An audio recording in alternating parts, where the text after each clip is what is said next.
الحمدللہ والصلاة والسلام علی رسول اللہ صلی اللہ علیہ وسلم وعلی آلہ وصحبہ اجمعین ومن تبعهم بإحسان إلى يوم الدين اما بعد رب اشرح لي صدري ويسر لي أمري واحلل عقدة من لساني يفقهوا قولي رب زدني علما اللهم رب زدني علما. ما زلنا مع الكتاب عمدة الطالب لنيل المعارف للشيخ منصور بن إدريس بن يونس البخوتی الحنبلی رحمہ اللہ. ہم جو ہے ابھی بھی مستمر ہیں اپنے دروس میں، جو کہ عمدۃ الطالب لنیل المعارف نام کی کتاب سے ہے، اور اس وقت ہم اس باب میں ہیں جہاں پر سواق کے تعلق سے ذکر ہے، جیسا کہ یہاں پہ نظر آ رہا ہے باب فی السواق وغیرہ. تو اس جگہ پر سواق کا ذکر آئے گا، اور وغیرہ سے مراد ہے سنن الفطرہ، جو نبی صلی اللہ علیہ وسلم نے جو چیزیں بتائی ہیں جو کہ ایک آدمی کو یعنی اس کی فطرت میں ہیں، ان سے جو ہے نظافت حاصل کرنا، ان چیزوں کے تعلق سے بات آئے گی جس کو سنن الفطرہ کہا جاتا ہے، جو کہ ایک حدیث میں 5 بیان کی، ایک میں 10. یہاں پر تقریباً ان میں سے 5 کا ذکر آئے گا. کل جو ہے ہم نے باب الاستنجا، استجمار اور خلا کے آداب جو ہیں وہ دیکھے تھے، اور اس میں بات گزری تھی کہ استنجا کیا ہے، استجمار کیا ہے، یہ کب کیا جاتا ہے. تو اختصار سے استنجا اور استجمار جو ہے یہ ہر اس چیز کے لیے ہے جو کہ جو سبیلین ہیں، جو دو راستے ہیں گندگی کے جسم سے باہر آنے کے، وہاں سے جو بھی چیز خارج ہوگی اس کے لیے ہے، سوائے ان چیزوں کے جو کہ طاہر ہیں. اور اس کی مثال ہم دیکھ چکے تھے، جیسے کہ ہوا خارج ہونا یا آواز کے ساتھ صوت خارج ہونا، یا اس طرح کی جو چیزیں ہیں جو کہ اس محل کو، اس جگہ کو ملوث نہ کریں، گندا نہ کریں، تو پھر ایسی صورت میں استنجا اور استجمار کی ضرورت نہیں ہے. اس کے علاوہ استجمار اور استنجا دونوں کی ضرورت ہے، یا دونوں میں سے کسی ایک کی.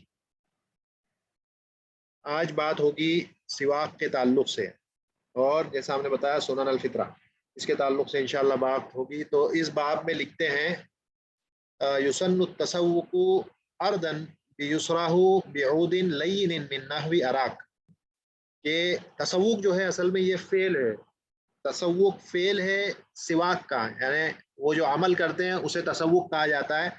اور سواق وہ چیز ہے جس کے ذریعے تسوق کیا جاتا ہے، جو کہ اود کی جو لکڑی ہے، اور مثال دی گئی ہے کہ اگر وہ اراک ہو، یہ جو اراک یہاں ذکر کیا اس کا اود یا اس کی لکڑی ہو تو یہ سب سے بہتر ہے، بلکہ یہ سنت ہے. تو اس فعل کو کرنا تسوق ہے، اور جس کے ذریعے کیا جاتا ہے وہ سواق ہے. تو یسن یہ یعنی مسنون ہے سواق کا کرنا، بلکہ یہ جو ہے سنہ مؤکدہ ہے، کیونکہ نبی صلی اللہ علیہ وسلم کی حدیث ہے کہ لولا اشق علی امتی لامرتہ بسواک عند کل صلاۃ، کہ اگر مجھے اپنی امت پر مشقت کا اندیشہ یا خطرہ یا خوف نہ ہوتا تو میں انہیں ہر نماز سے پہلے سواک کرنے کا حکم دیتا. تو یہ اتنی زیادہ مؤکد سنہ ہے یہ، کہ نبی صلی اللہ علیہ وسلم اس کو ہمیشہ کیا کرتے تھے، بلکہ مطلقاً اس کا کرنا جو ہے وہ مسنون ہے اور اچھا ہے. یعنی دن ہو، رات ہو، صبح ہو، شام ہو، کبھی بھی سواک کرنا یہ بہتر ہے. تو لکھتے ہیں یسن التسوق اردن بیسراہ بعود لین من نحو اراک. یہ اول تو یہ کہ مسنون ہے، کس سے؟ بیسراہ، الٹے ہاتھ سے. کیوں؟ کہ جیسے بات کل گزری ہے کہ جو تشریف کے کام ہوں گے، تکریم والے، اکرام والے کام ہوں گے، وہ آدمی سیدھے ہاتھ سے کرے گا. اور یہاں پر کیونکہ مقصود ازالت ہے، منہ کی صفائی ہے، تو اسی لیے یہ جو سواق ہے یہ الٹے ہاتھ میں پکڑ کر کیا جائے گا. یہ مسنون ہے، سنت ہے. کس سے کریں گے؟ بعودن، اود سے کریں گے، اور وہ اود کیسا ہوگا؟ لین، سافٹ، نرم ہونا چاہیے، ورنہ دانتوں کو نقصان پہنچ سکتا ہے، خون نکلنے کا اندیشہ ہے. نحوی اراک، جیسے کہ اراک کا ہو. اور کہتے ہیں وہ یکرہ لصائم بعد الزوال، اور تسوق یعنی سواک کرنا یہ روزدار کے لیے زوال کے بعد کہتے ہیں کہ یہ مکروہ ہے. بہرحال یہ چیز جو ہے یہ صحیح نہیں ہے. شیخ الاسلام ابن تیمیہ رحمہ اللہ کہتے ہیں کہ ایسی کوئی بات نہیں ہے، مکروہ نہیں ہے، بلکہ وہ بھی مسنون ہے، اور اس وقت زوال کے بعد بھی صائم چاہے، روزدار چاہے تو سواک کر سکتا ہے. انشاءاللہ اس کے روزے میں اس سے کوئی فرق نہیں پڑے گا. بس یہ ہے کہ جو سواک ہوگی وہ سوکھی لے. ایک آتی ہے کہ ایک جو ہے گیلی آتی ہے لکڑی یا سواک، اور ایک سوکھی ٹائپ کی آتی ہے. تو وہ اس کو چاہیے کہ اگر بچنا ہے کہ گلے میں کچھ اسکارف وغیرہ نہ اترے تو بہتر ہے کہ وہ سوکھی کا استعمال کرے. بہرحال یہ یعنی اس مذہب کے مفردات میں سے یعنی یہ اکیلے ہیں جو اس طرح کی بات کہتے ہیں، یعنی حنابلہ کے جن کے نزدیک مکروہ ہے روزدار کے لیے زوال کے بعد جو ہے سواک کرنا. اور یہ جس بنیاد پہ کہتے ہیں وہ حدیث ضعیف ہے. بہرحال انہی مذہب سے جو متقدمین ہیں، اکثر جو حنابلہ جو علماء ہیں، حنبلی علماء، وہ کہتے ہیں کہ ایسی کوئی بات نہیں ہے، مکروہ نہیں ہے، آدمی سواک کر سکتا ہے، روزے کی حالت میں بھی کر سکتا ہے، زوال کے بعد بھی کر سکتا ہے. وہ کہتے ہیں وَيَتَعَقَّدُ عِنْدَ صَلَاةٍ، اور مسنون تو ہے ہی لیکن بہت زیادہ یعنی متعقد ہے. کس وقت؟ عند صلاۃ.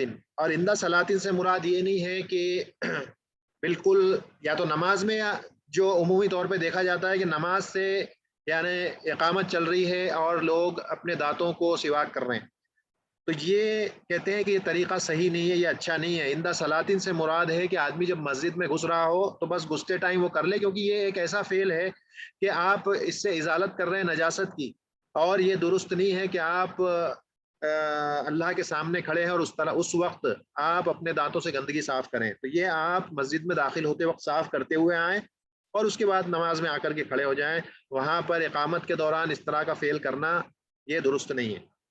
اور کہتے ہیں وہ انتباہن. انتباہن یعنی انتباہن من نوم، نیند سے جب بیدار ہو، جب اٹھتے ہیں تو اس وقت، کیونکہ نبی صلی اللہ علیہ وسلم جو ہے بڑی شدت کے ساتھ اس فعل کو کرتے تھے کہ سواک کیا کرتے تھے جب بھی نیند سے اٹھتے تھے، تو اس وقت کا کرنا بھی مسنون ہے. وہ تغیر فمن، اور اس کے بعد منہ کا جو اسمیل ہے جب بدل جائے تو اس وقت بھی سواک کا کرنا یہ جو ہے مسنون ہے. اور کہتے ہیں کہ وَيَبْتَدِئُ بِجَانِبِ فَمِهِ الْأَيْمَنِ، اور ہم نے پہلے دیکھا کہ اس کو جو لکڑی ہے جو عود ہے اس کو پکڑیں گے الٹے ہاتھ میں، لیکن اس کی جو صفائی کی شروعات ہے وہ منہ کے سیدھے حصے سے شروع کریں گے، اور یہی سنت ہے. کیونکہ یہاں پہ ایک جگہ پر نجاست سے ازالت ہے، دوسری جگہ پہ سنت پر عمل ہے، تو سنت پر عمل کرنا تشریف اور اکرام اور تکریم کا معاملہ ہے، وہ سیدھے سے منہ کے سیدھے حصے سے شروع کریں گے، اور جہاں پر ازالت نجاست مراد ہوگی وہاں پر الٹے ہاتھ میں پکڑ کے اس کو کیا جائے گا. تو اس کے شروعات جو ہوگی صفائی کرنے کی دانتوں کی، وہ الٹے منہ کے سیدھے جانب سے اس کو جو ہے صاف کریں گے. اس کے بعد کہتے ہیں وَيَدَّهِنُ غِبًّا وَيَقْتَهِلُ وِتْرًا. یدہنو کہتے ہیں بالوں کو جمانا، ان کو اچھا کرنا، اور ان کو صحیح سے آئینے میں دیکھ کر کے جو جمایا جاتا ہے بالوں کو کنگھے سے، وہ یدہنو کی. نبی صلی اللہ علیہ وسلم بالوں کو جمایا کرتے تھے لیکن غبًا، یعنی ہر روز کا عمل نہیں ہوتا تھا، لیکن کبھی کرنا کبھی نہیں کرنا، ایک دن کرنا ایک دن چھوڑنا، یہ اس طرح سے کرنے کو غبًا کہا جاتا ہے. تو یدہنو غبًا، بالوں کا بنانا یہ بھی مسنون ہے.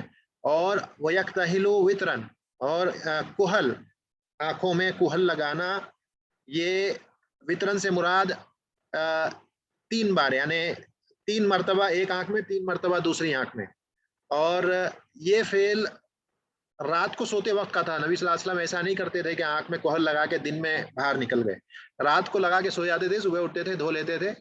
تو یہ مراد ہے یہاں پہ یقتہلو وطرن، اور وطرن سے مراد 3 بار دونوں آنکھوں میں، 3 بار ایک میں، 3 بار دوسری آنکھ میں، اس طرح سے نبی صلی اللہ علیہ وسلم لگایا کرتے تھے. تو یہ ہو گیا کحل لگانے کا معاملہ. اس کے بعد کہتے ہیں وَيَجِبُ خِتَانُ ذَكَرٍ وَأُنثَىٰ عِنْدَ بُلُوغٍ مَا لَمْ يَخْفَ عَلَىٰ نَفْسِهِ. اس کے بعد اس مذہب میں حنابلہ کے نزدیک ختنہ کرنا جو ہے مرد عورت دونوں کے لیے واجب ہے، دونوں کے لیے واجب ہے. لیکن یہ اس کا وقت بتایا انہوں نے عِنْدَ بُلُوغٍ، کیونکہ بالغ ہونے سے پہلے بچے مکلف نہیں ہوتے ہیں، تو اس لیے اس وقت ختان کرنا بھی جو ہے یہ واجب نہیں ہے. جب وہ بالغ، جب ایک بار بلوغ ہو جائیں، بلوغت کو پہنچ جائیں، اس کے بعد جو ہے کیا جائے گا. ما لم یخفی علی نفسی، کس وقت کہ جب کہ ان کی جانوں کے تعلق سے یعنی کوئی خطرہ نہ محسوس ہو کہ اس سے ان کو کوئی خطرہ ہو سکتا ہے بالغ ہونے کے بعد. اور مگر آگے کہتے ہیں وَزَمَنَ صِغَرٍ افضل، لیکن بچپنے میں اگر کرتے ہیں تو یہ بہتر ہے، کیونکہ زخم جلدی بھر جاتا ہے. تو عند الحنابلہ واجب ہے ختان عورت ہو چاہے مرد ہو۔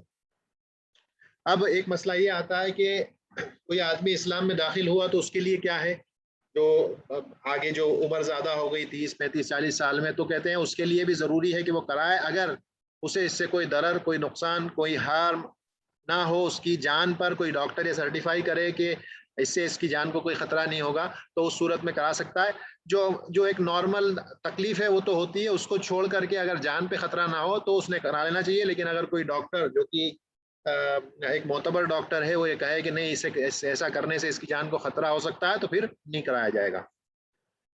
اس کے بعد کہتے ہیں وَيُكْرَهُ الْقَزْعُ وَثَقْبُ أُذُنٍ صَبِيٍّ وَنَتْفُ شَيْبٍ وَتَغْيِيرُهُ بِسَوَادٍ۔ اور اب مکروہات کا ذکر کر رہے ہیں کہ مکروہ کیا ہے۔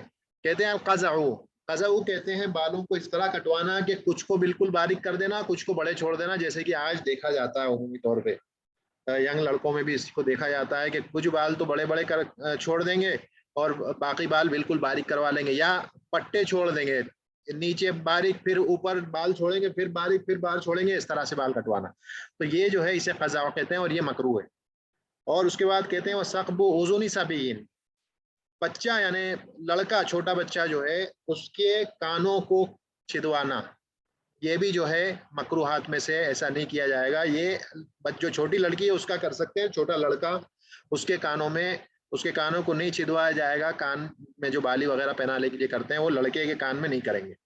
اور کہتے ہیں وَنَتْفُ شَيْبٍ، اور یعنی جو سفید بال جو ہو جاتے ہیں یا گرے بال جو آ جاتے ہیں ان کو اکھاڑو مت، کیونکہ یہ نور ہوں گے قیامت کے دن انشاءاللہ۔ نبی صلی اللہ علیہ وسلم نے فرمایا کہ یہ جو ہے قیامت کے دن یہ نور کا کام کریں گے، یہ روشنی ہوں گی، کانت لہو نورن، اس کے لیے یہ نور کا کام کریں گے یوم القیامتی۔ تو ان بالوں کو بھی نکالنا نہیں چاہیے، سفید یا گرے بال جو ہو جاتے ہیں ان کو۔ اور کہتے ہیں کہ وہ تغییرہ بسواد، اور ان کو یہ جو شیب ہو گئے جو گرے ہو گئے ان کو کالے سے بدلنا، یعنی کالا کلر کرنا، یہ بھی آپ نہیں کریں گے۔ لیکن اس میں جو ہے تفصیل یہ ہے کہ اگر مراد اس سے تدلیس ہے تو تدلیس سے مراد دھوکہ دینا، اگر مراد اس کو کالے کرنے کی یہ ہے کہ آدمی یا عورت اس سے ینگ دکھنا چاہے یا جوان دکھنا چاہے اور مقصود سامنے والے کو دھوکہ دینا ہو کہ شادی ہوئی نہیں 40 45 سال کے ہو گئے بال سفید ہو رہے ہیں اس کو جو ہے کالا کر لیا، دھوکہ دینے کی نیت سے تدلیس اگر مراد ہے تو پھر اس صورت میں یہ کرنا جو ہے حرام ہو جائے گا۔ اگر دھوکے کی مراد ہے یعنی آپ یہ چاہتے ہو کہ دھوکہ دو تو پھر تو یہ حرام ہے، پھر مکروہ نہیں ہو جائے گا، پھر یہ حرام ہو جائے گا۔ لیکن اس کو صرف تغیر اس طرح سے تغیر کرنا، کالا کرنا مگر بغیر کسی تدلیس کی نیت سے، تو اس صورت میں یہ مکروہ ہے، کیونکہ بالوں کو انہی کی حالت پہ چھوڑ دینا چاہیے۔ کالا کلر تو ان کو نہیں کر سکتے، ہینا وغیرہ لگانا ہے تو ان کو لگایا جا سکتا ہے۔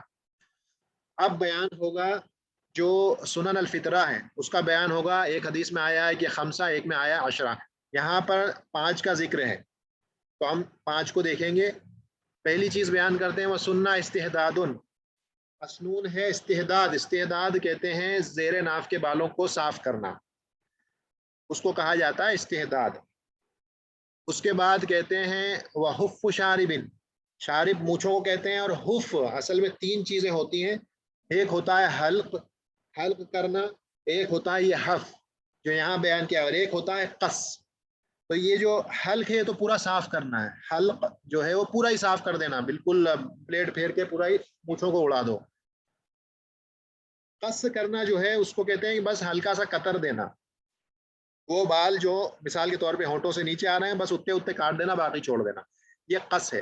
اور حف جو ہے یہ ہے کہ بالکل صاف نہ کرنا لیکن بالکل باریک کر دینا، بالکل چھوٹا کر دینا، جیسا کہ زیرو مشین لگا کے آج کل کر دیا جاتا ہے ویسا، کہ بس ہلکے سے اثرات باقی دکھیں کہ وہاں پہ بال تھے، اس کو اتنا چھوٹا کر دینا، اسی کو حف الشارب کہتے ہیں۔ اور حدیث میں بھی یہی آیا ہے کہ حف الشوارب، کہ اپنی جو مونچھیں ہیں ان کو بالکل باریک باریک قطر دو اور داڑھی کو چھوڑ دو، اس کو چھوڑ دو۔ تو داڑھی کو جو ہے قطرنا نہیں ہے، اس کو صاف نہیں کرنا ہے، نہ اس کو حلق کرنا ہے، نہ اس کو حف کرنا ہے، نہ اس کو قص کرنا ہے۔ بہرحال بعض جو ہے مثال کے طور پر حنابلہ کے نزدیک 1 مٹھی سے زیادہ جب بال ہو جاتے ہیں تو وہ ان کے یہاں پر یہ اجازت ہے کہ 1 مٹھی سے زیادہ جو بال نیچے آ گئے ہیں اس کو کاٹا جا سکتا ہے، اس کو کاٹنا مباح ہے۔ اس سے کم کے لیے یہ جو ہے اس کو حرام کہتے ہیں کہ ایک مٹھی سے کم بال ہے تو اس کو کاٹا نہیں جائے گا، ایک مٹھی سے زیادہ جو ہے اس کو آپ جو ہے کتر سکتے ہیں، یہ مباح ہے۔ بہرحال اس تعلق سے بہت لمبی بحث ہے علماؤں کے درمیان کہ داڑھی کو بالکل چھوڑ دیا جائے گا یا وہ داڑھی جو ایک مشت سے زیادہ ہے اس کو کاٹ دیا جائے گا، ایک طویل بحث ہے۔ یہ جو مکان اور جگہ اس کے لیے صحیح نہیں ہے اس پہ بحث کرنے کے لیے۔ وہ تقلیم و ظفر، اور کہتے ہیں تقلیم سے مراد قص، یعنی کاٹنا چھوٹا کرنا کس کو، اپنی جو ہے انگلیوں کے ناخن، چاہے وہ ہاتھ کے ہوں چاہے پیر کے ہوں، اس کو کاٹ دینا، قطر دینا، چھوٹا کر دینا، یہ ہے تقلیم الظفر۔ اور کہتے ہیں وہ نطف و عبت، نطف و عبت یعنی بغل کے بالوں کو اکھاڑنا، یہاں پر جو ذکر آیا ہے وہ اکھاڑنے کا ہے، پکڑ کے کھینچنا اس کو، لیکن اگر کوئی بلیڈ وغیرہ کا استعمال کر کے یا زیرو مشین سے یا کینچی سے کاٹ دیتا ہے تو اس میں بھی کوئی حرج نہیں ہے، وہ بھی کیا جا سکتا ہے۔ اس کے بعد کہتے ہیں وہ حرما نمسن و وشرن و وشمن، یہ تین چیزیں حرام ہیں کیونکہ اس کے تعلق سے حدیث میں بھی آیا ہے، نبی صلی اللہ علیہ وسلم نے لعنت بھیجی ہے، لعنہ النامسۃ والمتنمسۃ، یہ جو پہلی چیز ہے نامسۃ والمتنمسۃ، وواشر ومتوشر وواشم ومتوشم، تینوں پر لعنت بھیجی۔ اب یہ کون ہے؟ تو پہلا تو ہے یہ جو نمس ہے، نمس آئی بروز کو کہا جاتا ہے، یعنی آئی بروز کے جو اوپر کے بال ہیں وہ اس کو اکھاڑنے یا اس کے نکالنے کو، یہ جو ہے اس کو حرام کہا ہے، ایسا نہیں کیا جائے گا، یہ حرام ہے۔ اور اسی لیے نبی صلی اللہ علیہ وسلم نے کہا کہ جو نامس ہے اور متنمس دونوں کے دونوں جو ہیں ان پہ لعنت ہے، جو اپنے آئی بروز کے بال اکھڑواتے ہیں۔ تو یہ عورتوں کے لیے ہے، تو جو ہے من باب اولا جو ہے یہ آدمیوں کے لیے بھی حرام ہے، جب عورتوں کے لیے حرام ہے تو آدمیوں کے لیے بھی حرام ہے، تو اس طرح کی چیز نہیں کی جائے گی، آئی بروز کے بالوں کو اکھڑوانا یہ حرام ہے۔ اس کے بعد کہتے ہیں وشرون، وشرون کہتے ہیں جو دانتوں کے درمیان یا تو گیپس کو ایڈجسٹ کروانا یا فائلنگ کروا کے دانتوں کو خوبصورت بنانا، اوبڑ کھابڑ اگر ہیں تو اس کو جو ہے فائلنگ کروا کے ڈاکٹر کے پاس جا کے دانتوں کو ایڈجسٹ اور صحیح کروانا، خوبصورت دکھنے کے لیے، دھوکہ دینے کی مراد سے کہ یا خوبصورت اور ینگ جوان دکھنے کے لیے جو چیز کی جاتی ہے، بات وہی ہے، تدلیس کی نیت سے اگر کی جائے گی تو اور زیادہ بڑا گناہ ہے یہ، دھوکہ دھڑی اگر اس سے مراد ہے تو وشرون جو ہے دانتوں کو فائل کرنا اور اس کو جو ہے خوبصورت بنانے کے لیے اس کے گیپ کو کم زیادہ کروانا، تو یہ وشرون ہے، یہ بھی حرام ہے۔ اور وشمن جو ہے معروف ہے، جو ٹیٹو وغیرہ کیے جاتے ہیں کھال میں، ایک وہ انک وغیرہ لگا کر کے اور اس سے جو ٹیٹو کرواتے ہیں کھال پہ، یہ وشموں میں، تو وہ واشم جو ہے کروانے جو کرتا ہے وہ متوشم کروانے والے، دونوں کے اوپر نبی صلی اللہ علیہ وسلم نے جو ہے لعنت بھیجی ہے کہ جو یہ کام کرے گا اس پہ اللہ کی لعنت ہوگی۔ تو یہ جو ہے باب تھا یا جو یہ فصل تھی یہ تسوق کے تعلق سے تھی، سواق کے تعلق سے تھی۔ اگر اس میں کوئی اور، ہاں اس میں آخری چیز یہ ہے کہ یہ جو سواق ہے اس کا استعمال مثال کے طور پہ بیان کر رہے ہیں، وَلَا بَعْسَ بِأَن يَتَسَوَّقَ بِالْعُودِ الْوَاحِدِ الْإِثْنَانِ فَصَاعِدًا، کہ ایک ہی سواق سے اگر ایک سے زیادہ دو لوگ بھی اس کا استعمال کرتے ہیں تو اس میں کوئی حرج نہیں ہے، کیونکہ اس تعلق سے نبی صلی اللہ علیہ وسلم کے تعلق سے آتا ہے کہ جب آپ اپنے اس مرض میں تھے کہ جس کے بعد آپ اٹھ نہیں پائے تو آپ بستر پہ تھے اور عبد الرحمن ابن ابی بکر رضی اللہ عنہما آتے ہیں دروازے پہ، ان کی جیب میں سواق دیکھتے ہیں تو آنکھوں سے دیکھتے ہیں اس سواق کو، حضرت عائشہ سمجھ جاتی ہیں کہ سواق چاہیے، تو پوچھتی ہیں کہ کیا سواق چاہیے، تو کہتے ہیں ہاں، اشارہ کرتے ہیں آنکھوں سے، سواق لے کر کے عبد الرحمن رضی اللہ عنہما کی جیب سے، اور پہلے اپنے دانتوں پہ اور اپنے منہ میں اس کو نرم کرتی ہیں چبا کے، اور اس کے بعد پھر وہ نبی صلی اللہ علیہ وسلم کو دیتی ہیں اور آپ اس سے اپنے دانتوں میں پھر سواق کرتے ہیں۔ اور یہ آخری عمل تھا آپ کا، یعنی جانے سے پہلے کہ جب آپ نے سواق کیا اور اس کے بعد آپ اس دنیا سے آپ انتقال کر گئے، اللہ کے قرب پہنچ گئے۔ تو یہ جو اس موقع پہ یہاں جو ہے 2 سے زائد حضرت عبد الرحمن نے بھی اس کا بے شک استعمال کیا ہوگا، اس کے بعد حضرت عائشہ نے اس کو نرم کیا اور نبی صلی اللہ علیہ وسلم کو کیا، تو ایک سے زیادہ لوگ بھی جب ایک سواق کو استعمال کریں تو اس میں کوئی حرج نہیں ہے، اس طرح کی بات یہاں پر بیان کی جا رہی ہے۔ تو یہ جو تھا باب ہمارا سواق کے تعلق سے تھا۔ انشاءاللہ کل جو بات شروع ہوگی وہ اب باب الوضو، جو کہ اصل یہ ساری چیزیں تو مقدمہ تھیں اس باب میں داخل ہونے کے لیے، کل سے انشاءاللہ باب وضو شروع ہوگا جس میں اس کے فروض، اس کے واجبات، اس کی سنن مکروہات وغیرہ، اس کی صفت کیا ہے، کیسے وضو بنایا جاتا ہے سنت طریقے سے، انشاءاللہ وہ باتیں کل سے شروع ہوں گی۔ تو آج اس کو ہم یہیں پر ختم کرتے ہیں انشاءاللہ.